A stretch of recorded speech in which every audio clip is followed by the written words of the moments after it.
Elmer. There was once a herd of elephants. Elephants young, elephants old, elephants tall or fat or thin. Elephants like this, that or the other, all different but all happy and all the same colour. All, that is, except Elmer. Elmer was different. Elmer was patchwork. Elmer was yellow and orange and red and pink and purple and blue and green and black and white. Elmer was not elephant colour. It was Elmer who kept the elephants happy. Sometimes he joked with the other elephants, sometimes they joked with him.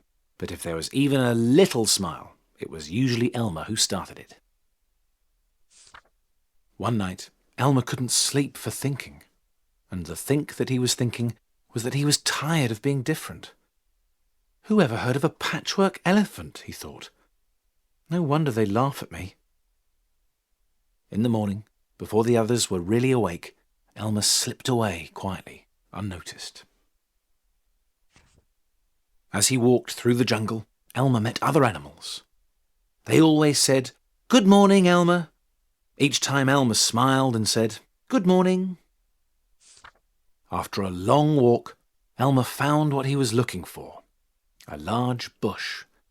A large bush covered with berries. A large bush covered with elephant-coloured berries.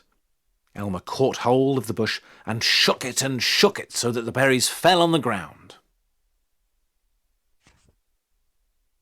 Once the ground was covered in berries, Elmer lay down and rolled over and over, this way and that way and back again.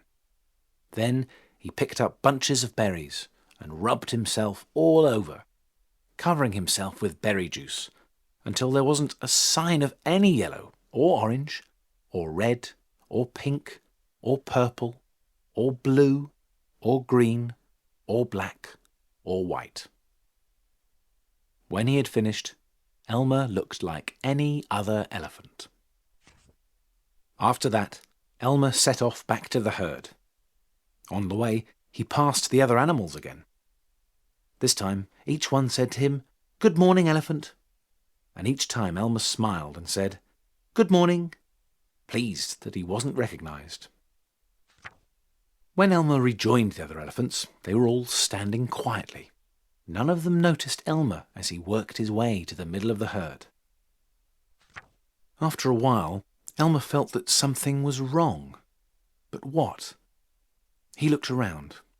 Same old jungle, same old bright sky, same old rain cloud that came over from time to time, and lastly, same old elephants.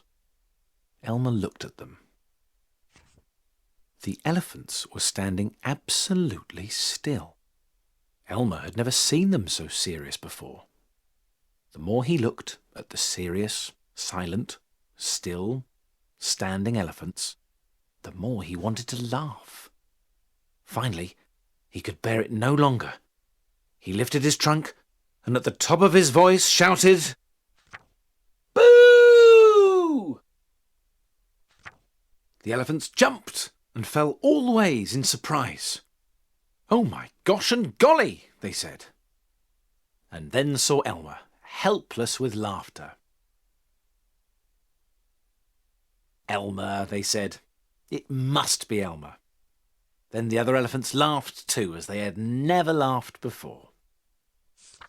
As they laughed, the rain cloud burst, and when the rain fell on Elmer, his patchwork started to show again. The elephants still laughed as Elmer was washed back to normal. "Oh, Elmer," gasped an old elephant, "you've played some good jokes, but this has been the biggest laugh of all. It didn't take you long to show your true colours." "We must celebrate this day every year," said another. "This will be Elmer's Day. All elephants must decorate themselves, and Elmer will decorate himself elephant colour." That is exactly what the elephants do. On one day a year, they decorate themselves and parade. On that day, if you happen to see an elephant, ordinary elephant colour, you will know it must be Elmer.